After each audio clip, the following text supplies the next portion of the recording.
काम करतानी आ समाज के भी संदेश ही देतानी कि केहू के भी लड़की होके अपन लड़की के नजरिया से देखे के चाहिए। आ जौन भी घटे जौन भी मदद होके गरीब आदमी के करे के चाहिए। ई जौन बा समाज के संदेश जौन देतानी ई बहुत अच्छा भी देतानी आ बहुत बड़ा मंच से भी ई बात जौन बा रउआ पब्लिक के सामने परोसेनी।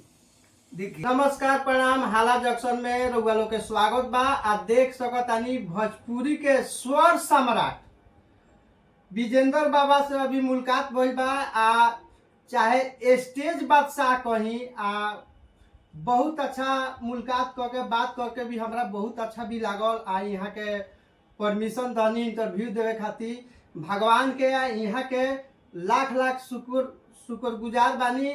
गोड़ लागतानी। बाबा के संघर्ष के बारे में भी हम जाने के कोशिश करम कि बाबा जीरो से आज हीरो बानी, तो एकरा पीछे कितना संघर्ष बा, केकर सपोर्ट बा। बाबा हाला जंक्शन में स्वागत। बहुत बहुत धन्यवाद। और चैनल के माध्यम से जो भी देखो था सबके प्रणाम, सावन के बहुत सारा शुभकामना। और वह के भी स्वागत दा। प्रथम बार हुआ इंटरव्यू ले और बहुत बार अपना दरवाजा पर स्वागत करता नहीं। और स्वागत ही सबसे महत्व रखेला। केहू भी दरवाजा पर जाओ भगवान के स्वरूप बा, यही के साथ रुआ के स्वागत करता नहीं। रुआ चैनल के बहुत दिल से धन्यवाद।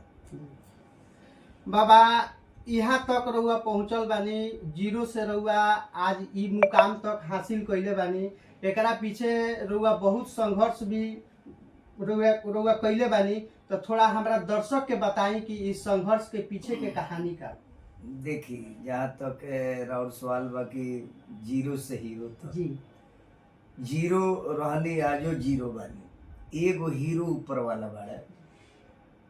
हीरो दर्शक के नाम हो, हीरो श्रोता के नाम हो, हीरो जनता के नाम हो। बाकी सारा लोग जीरो हो। तो हम हीरो नहीं की, आज भी जीरो बनी। और इतिहास के जहाँ तक बात करते हैं तो संघर्षमय जीवन बीतल बा। आजो संघर्ष में रहिले, संघर्ष से पीछे ना हटिले। बचपन से आज तक संघर्ष में ही जीवन बीतल बा। और जितना भी संघर्ष कहब उतना कमे कहे। शायद ही बिहार के केहू कलाकार वो स्थिति से गुजरल, जन स्थिति से हम गुजरल बानी। गरीबी का होला उ सब हम देखले बानी जी। और ओकर भूतभोगी बानी। माने अब लोग ऐसा बताए तन कि ना खा के भी रहल बानी, ना खा के भी सुतल बानी, ना घर ना दुआर ना कपड़ा ना नाता। एक पैसा पर दुर्लभ रहल बानी, उहो दिन देखले बानी। और आजो विशेष कुछ नहीं के, लेकिन दाल रोटी चल जाला, एगो कपड़ा भगवान दे देले, श्रोता के प्रेम स्नेह मिल जाला। यही से हम बहुत अपना के भाग्यशाली समझिले और धनवान भी समझिले। अरे एगो रोटी जनता दिए देला, एगो कपड़ा मिलिए जाला, प्यार दुलार स्नेह सब लोग दिए देला। बाकी गरीबी हमार पूछे तो माने वर्णन ना हो पाई जी। इतना ना गरीबी झेलने बानी, बहुत संघर्ष कैले बानी, आज भी संघर्ष कैले। संघर्ष ही जीवन बा। इससे जब तक इंसान के धरती पर रहे के चाहिए तब संघर्ष छोड़े के ना चाहिए, संघर्ष करे के चाहिए। संघर्ष समाप्त ना होला जी। फल जहाँ तक बा ऊपर वाला के हाथ में बा, फल दी है। संघर्ष कर जाए, मेहनत कर जाए, सेवा कर जाए तो मेवा मिलबे करी। तो हम इतने जानी सेवा सबके करिए, सबके मान सम्मान, एक दूसरे के इज्जत कल हमार सबसे प्राथमिकता बा। गरीबी तो ढेर देखले बानी, सर ब्यास उतना लोनाइयो देखले हुई। मेरे बस बताते हैं महीना महीना दिन हम देखले भी रहल बानी। अरे भगवान। हाँ। लेकिन केहू से कहले नहीं कि बस भगवान भगवान। हमारा ई लक्ष्य रहे कि गरीबी के भी कोनो अंत होला जी। एकर भी सीमा देखल जाए, कब तक भगवान हमरा के भोजन देले। जी। थोड़ा सोचनी हम जी। कि अब ना खा के भी भगवान भगवान कहो, कहियो तो एगो रोटी मिली जी। और माने अपना के निराशा में हम लेके नहीं चलो जी। जरूर आशा लेके चलो माने कि कहियो मिली। और ना मिली तो काहे ना मिली, एकर भी सीमा होई न कोनो जी। भगवान भी कितना परीक्षा ली है, तो परीक्षा से हम भागब ना, चाहे खियावस मत खियावस, धरती पर राखस मत राखस, लेके हम संघर्ष करब। जी हमारी यह लक्ष्य रहल बा। आज भी वही सोच के लेके चली ले, संघर्ष आज भी करी ले। केहू कुछ कह दिला ओकर हमरा कोनो मलाल भी ना रहेला। जी। दुख हम केहू के बात के दुख आज तक ना मनी। कौन कलाकार हमरा का कह देता रहे, के हमरा कसूर बोल देता, के गाली देता, ऊ हमरा कति आशीर्वाद जी देता। जी ऊ के सोचेली भगवान के आदेश भइली तो ऊ कुछ कह देलौनी। हाँ ऊ के मतलब कि भगवान के एगो आशीर्वाद सब भी जी, इस हमरा नजर में केहू खराब नहीं के जी। धरती पर। जी भी बा जौन भी काम करता हमरा खातिर माने बुझी की सर के गो ताजे बा। ताजे हाँ रिक्शा चालक से लेके हवाई जहाज तक चालक जे भी बा सबे हमरा खातिर एक समान बा। जी हम केहू के गरीबी ना कहली। हमारा बात के गरीबी होबे ना करे तो हम गरीब कही के करे। कहीं केकरा के हाँ हाँ हम तो गरीबी देख लेबे तो हम केकरा के गरीब कही, केकरा के छोट कही। हमरा से ना गरीब ना हमरा से छोट के रहल बताऊं, केकरा के छोट कही, केकरा के गरीब कही। जी यही के लेके ही मिशन के लेके हम आज भी चली ले। जी ये भी मिलेला सबसे प्यार से मिले, ये भी मिलेला ओकरा के बुझले हमरा कति टाटा बिरला टाटा बिरला हाँ। ई जान हमारी स्वभाव। अच्छा बाबा रउआ को भाई बहन? भाई में हम 6 भाई हैं। जी ठीक बा, सबसे छोटा हम है। भाई में 6 भाई हैं, जना में 2 भाई आज के डेट में नहीं थे, और हमने 4 भाई बानी। हमरा से बड़ भाई लोग, सबसे बड़ भाई लोग माजिद भाई लोग भी बा, और 2 भाई हमने के बीच में नहीं खेलो। लोग आत्मा के शांति का दी भगवान से निवेदन बा। और भाई भाई में देखिए हमारा के भाई लोग कितनों परीक्षा लियल, कितनों सतावल ना खियावल, हाँ लेकिन आज के भी डेट में रोज बताया था हमारा भाई भाई से प्रेम में कौन अंतर ना पड़ा। जी जी आज भी उतने मानिए भाई भौजाई जे भी बा उ लोग के आपन रोल रहल। जी हम तो कहले कि भगवान उ लोग से रोल करौले करौले, ना हाँ उ लोग के आपन रोल रहल, हमारा आपन रोल बा। रूल बा, हाँ उ लोग जौन कही हमरा खातिर प्रसाद बा। जी आज भी भाई हमरा खातिर भगवान हतो, जी भौजाई हमरा खातिर माता हतो। जी कहीं मंच पर रउआ कहले रहनी कि जौन हमार जन्म धरती बा ओया हम जौन भी जमीन हमार बा हम अपना भाई लोग के दे दनी। ई बात सत्य बा कि का बात नहीं? वीडियो के माध्यम से देखिए बात सत्य बा। जैसे भाई लोग हम सोचनी ना हमारी भइल कि भाई लोग जब कुछ ना दियले, वो रोटी ना दियल, जी एगो कपड़ा ना दियल, जी तब सोचनी कि जौन भी हो जी 10 दूर 5 दूर जमीन बा हम खरीदनी, जी मकान भी खरीद के बनौनी अपना परिश्रम से 2 पैसा करके, जेकरा से लेनी ओकरा के धीरे धीरे कमा के अष्टजाम गा के या भगवान के भजन करके दे देनी। अब हम सोचनी कि ई लोग आपन रोल कइल तो हमरा कुछ अलग रोल करे के चाहिए। हाँ जौन भी बाप दादा के जमीन रहल 2 4 दूर 5 दूर खास कर जमीन है ना जी, लेकिन जौन भी रहल घड़ारी वगैरह खेत उत जौन भी 2 4 दूर रहल हम दे देनी। जी हम कहनी कभी लो ना दी लेकिन हम दे दे। माने हम दे देतनी। हम समाज के रूप में देखौनी कि हाँ भाई के मतलब छोड़े के ना चाहिए। भले भाई हमरा के छोड़ दियो लेकिन भाई के हम नहीं की छोड़ सकते ना। बस हमारी एगो रहे मन में लालसा कि उ लोग आपन कइल तो ओ टाइप के हम करे तो फिर अंतर का हो जाए। हाँ सरकार ऐसे हमरा 2 4 दूर जौन रहे हम दे देनी। दे दे। हाँ अब तू ही लो राजभोग हाँ। हम में कि रोटी खइबे ना करब, हम जौन खाए परिश्रम से खाए। अच्छा अभियो जानी अपना जन्म धरती पर जानी भाई लोग से भेंट होला, भौजाई लोग से भेंट होला, तो अब का बात होला? माने देखिए भाई भौजाई से खूब बढ़िया बात होला, जी। खूब प्रेम रहेला। भाई भौजाई बुलावे ला आवश्यकता पड़ेला तो जाइले, और खूब खूब भाई लोग हमरा के मानेला। बड़ सबे ह एक इज्जत बहुत करेला।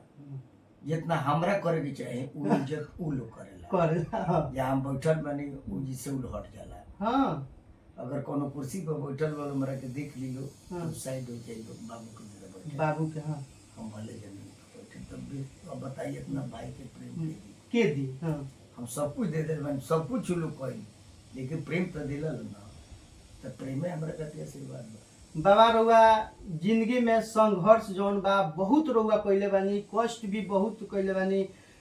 राउर माता जी की भी बहुत कष्ट भइल बा, मतलब माता के जहाँ तक सवाल बा, कष्ट तो माता के नहीं भइल। हम सोचनी कि अब जब पिताजी दुनिया में ना रहनी तो भाई लोग छोड़ दिहल, तो एगो रोटी के दुर्लभ हो गई, तो सोचनी कि अब भाई लोग के कमाई में से माई के ना खाए।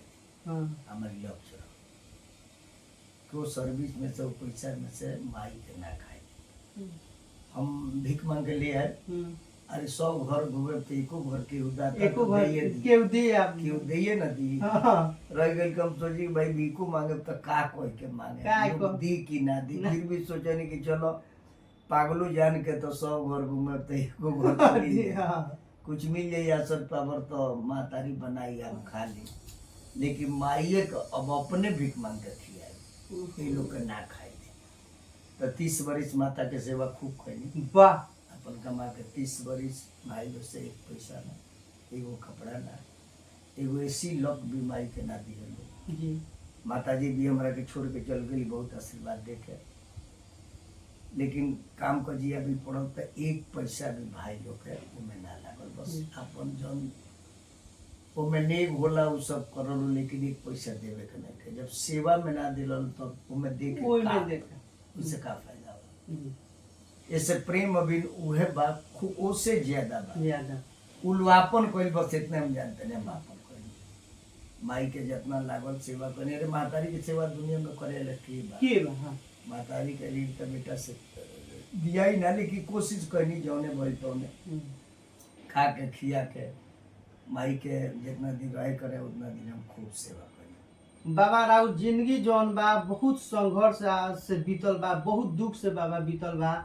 आज जौन बा रउआ बहुत परिश्रम कैनी, मेहनत कैनी, आज ई मुकाम पर रउआ पहुंचल बानी। लेकिन एगो कहानी पहले के राउर हो कि रउआ बोलबम जात नहीं तो रउआ लगे पैसा ला रहे तो रउआ ढोलक का दू बहुत अच्छा रउआ बजाई। तो कहानी के तरह तनी हमारा दर्शक लोग बता। देखी याद पड़ देगा जैसे कि जहाँ जाना जमीन पर मुझे घर बनौले बानी गाँव में। जी उ जमीन जैसे हमरे बाप दादा के रहल, लेकिन गांव के लोग ओकरा के ले जबरदस्ती। अच्छा बाप हमार बहुत सीधे बात ले लेलन। तो बाप के का नाम रहे कि ले लियो छोड़ा, तू लोग कमा के कर लियो। हम आज तक जीवन में झगड़ा ना करनी तो तू लोग झगड़ा करबो तो लोग कहिए फलाना अच्छा रहले, लड़का लोग अच्छा रहे। नहीं थे हाँ तो बाबूजी के एगो ठेस लगी। हम सोचने कि ना लिए तो बहुत जगह यहाँ जमीनवा रहे ना, ओकर बहुत मदद तबदारी कैनी। अरे नौकर के काम, उनका दरवाजा पर गोबर फेंकल, लेदी काटल, माल गोल के खियावल, लड़कन के खिलावल, झाड़ू लगावल, माने जो ने लोग कह दे। अरे माने कि एक और खाए के बाद एगो रोटी तो आदमी जौन कहे तो करे के पड़ी ना। तो जौन कहलो तौन हम कहनी पूरा बेगारी कहनी। जहाँ जौने में आ रहा दिलो तौन करी, बस एक और खाना मिल जाए। माने एगो या सो रहे कि कर झाड़ू लगाए, गोबर फेंके, माल गोल खियाए, घास गरे, लेदी काटो, चाहे लड़का खिलाए तो हमरा के एक और खाना दे। तो लोग देव माने खाना खिया दे सब करी। तो करते करते हम एक बार कहनी कि आखिर जमीन में आई रुअल ले बानी हमरे ह, लेकिन हमारा लेवे के तो शक्ति बना रुअल से, लेकिन हमरा के दे देती लो तो एगो फलानी गाली बना ली। तो वो लोग कहल कि ठीक बा जमीन तो तोरे ह, ले लो, मैं कुछ मुँह हो दो।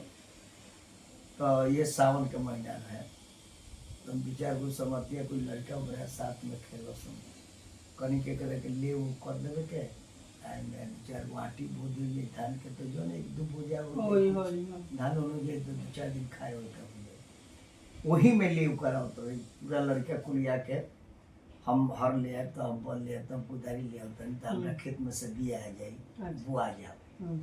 वह लगाओ दिन ते हमार समतिया बड़ी सुंदर गायक रहे सुरेंद्र यादव, नैन मटियानी। उनका ससुराल टेढ़ी घाट के लगे हबीब नगर। साइकिल से दौड़ ले वही माने पकिए में रहे लेवे में कहले कि बाबा बाबा धाम चलो। हाँ हाँ तो हम पुजरिया रुक गइल भाई बाबा धाम हाँ ई तो बहुत गमर बात बा। हाँ बाबा धाम हम कैसे जाए भाई वो जी तो लोग कुली लाल लाल पहन के जाए पहन के जा ई कहाँ से आए हाँ हाँ 150 में लागी लागी। ई कहाँ से आए कहाँ से? कहले कि बाबा रुबा संगे चले के बा काम इतने करे के बा कि हम उनमें गाए हाँ और वो ढोलक बजाओ।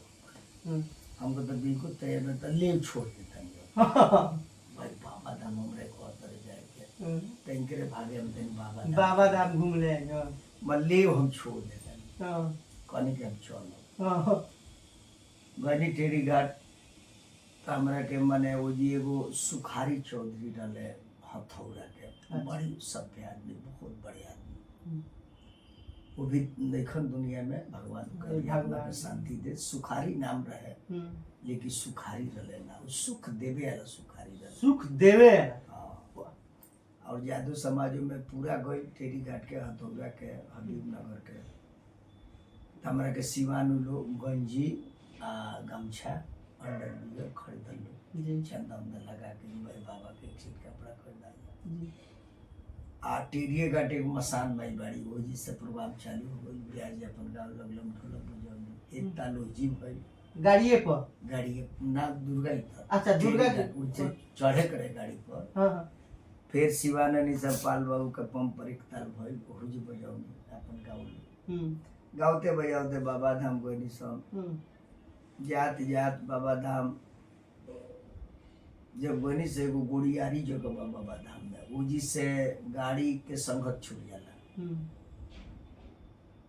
तो लोकल के जी प्रोग्राम हो तो ट्रक पर लिखो रे भाई सिवान के गाड़ी पर गाना बजाना गावेला लोग बा हाँ। तो जहाँ भी गड़िया लगे शाम को जी बड़ा भीड़ हो जाए भीड़ हो जाए एगो कार्यक्रम करी हाँ हाँ हाँ तो शाम हो गए रहे अब गाड़ी के अंतिम दिन रहे वो ओकरा बाद बबे धाम बेटा ही गाड़ी कहली जी प्रोग्राम हो जाओ तो जिन व्यास सुरेंद्र भाई हमारा रहे जादू जी कहले कि हम ना गए हमार बुखार खाने मन बा। अच्छा अब पूरा लोग जनता जुट गइल बा बम लोग हाँ कार्यक्रम होई तिरपाल बिछा दिल बा साउंड लाग गइल बा हाँ अब क्यों बजा ही आला नहीं थे हाँ तो हम कहे कि थोड़ा बहुत बजा दी तो हम गा सकत वाह वाह वाह। अगर केहू बजाओ तो बम में थोड़ा बहुत के जे भी बजावे ला तो वो जी जैसे सब बम पर चंदा लागो रहे 1-1 रुपया 8 आना अच्छा कि भाई बाबा के सब बम लोग 1-1 रुपया 8 आना चंदा दे दी तो प्रसाद के काम हो जाएगा। अच्छा माने सब के उड़ाई कइल कि माने बाबा के 1 रुपया दे के माने हाँ चंदा के रुपया चांदा दियाई के भगवान तो प्रसादी उसादी बाबा का हो जाई।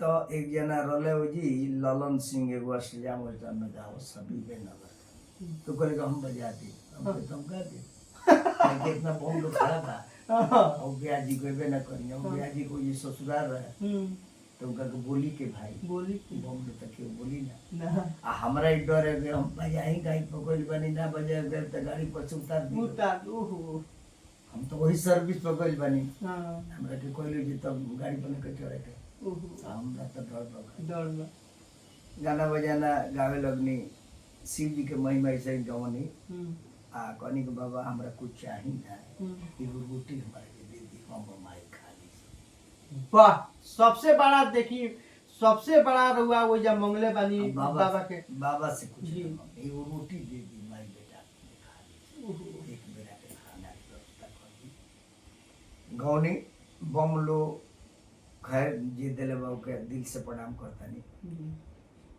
2 रुपया 4 रुपया 10 रुपया 20 रुपया ये तो ना पैसा बम लोती है कि हमारा लगे कोनो झोला न रहे वो सिक्का रुपया धरे के अठवानी के जमाने। जय हो भोलेनाथ की।